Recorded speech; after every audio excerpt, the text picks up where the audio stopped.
When you're a kid, adults ask you questions like, what are you passionate about? What do you want to become? What are you good at? I've always felt like there was supposed to be one clear answer. Like there was just this one thing I was born to do. But honestly, I'm 13 now. I've changed my mind about who I wanted to be many times. I don't think that means I'm lost. I think that might be how I find out. Like a lot of students, I enrolled in lots of extracurricular activities. I tried badminton and gymnastics. I joined a band and tried school clubs. I tried different instruments. Many different instruments. I tried things because they sounded interesting, or because I thought maybe this could be me. In the beginning, everything feels exciting. You learn the first few skills. You imagine yourself being good at it. But then, the beginning ends. Practice becomes repetitive. The progress slows down. And I would feel myself drifting away from it. Not because I wasn't good at it, but because it just stopped feeling meaningful. Piano stayed the longest. I practiced. I took lessons and I prepared for exams. Until one day, I remember sitting at the piano and thinking, I don't even like this. Practice sessions were tedious. My fingers were sore. I didn't even like the songs I played. My teacher chose them for exams I had to pass. Slowly, I started to distance myself away from it. And eventually, I quit. The strange thing was, I didn't feel heartbroken. I didn't walk away thinking I would miss this forever. I was just done. That was the first time I started to understand something important. That quitting does not always mean you're giving up too easily. It could sometimes mean you're finally being honest about what you don't like. And then there's figure skating. I was about 3 years old when my mom took me to skate lessons. I honestly don't remember much, but apparently I didn't like it. So we stopped going.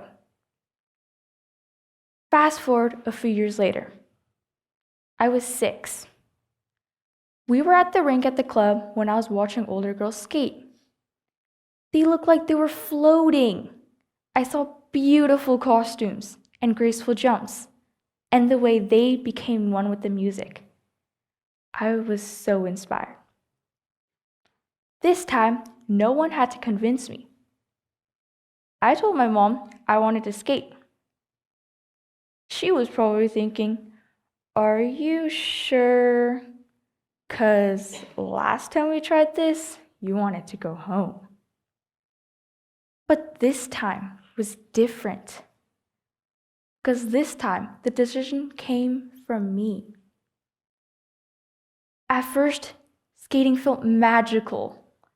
I loved the feeling of gliding across the ice like there's nothing that could hold me back. But as I got older, skating became more serious. I joined a team. I trained more often, and I started competing.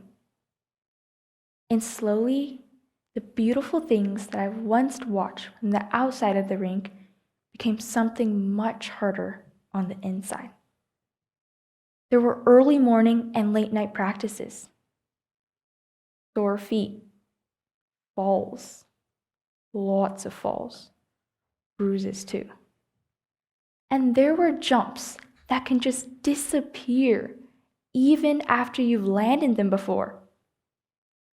Competitions brought pressure too, because a single program can take months to prepare.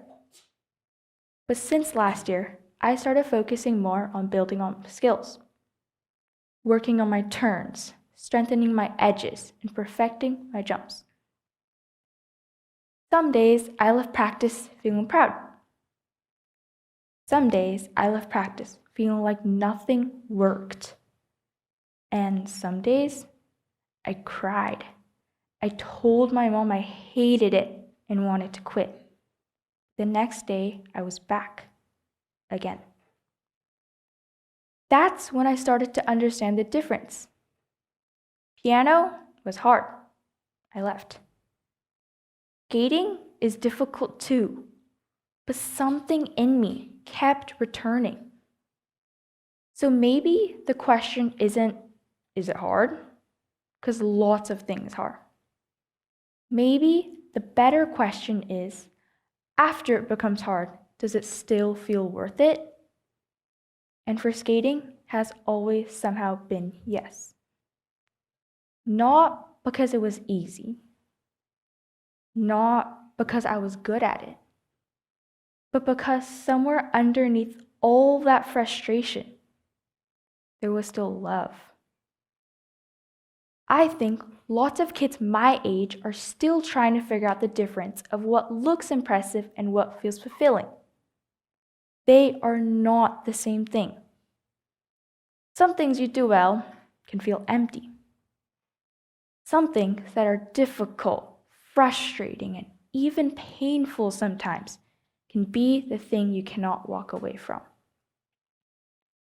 I don't know exactly who I'm going to become, if I reach every skating goal I have, or if I'll get everything right. But I'm starting to understand that knowing yourself does not happen all at once. Sometimes you find yourself by trying things. Sometimes you find yourself by leaving things. And sometimes you find yourself by noticing the thing that you came back to even after you've hated it and left. So pay attention to what survives your worst days, not what looks impressive, not what you're best at, and certainly not what others expect you to love. Pay attention to what you've come back to after the fall, after the bad grade, after the day you said, I hate this.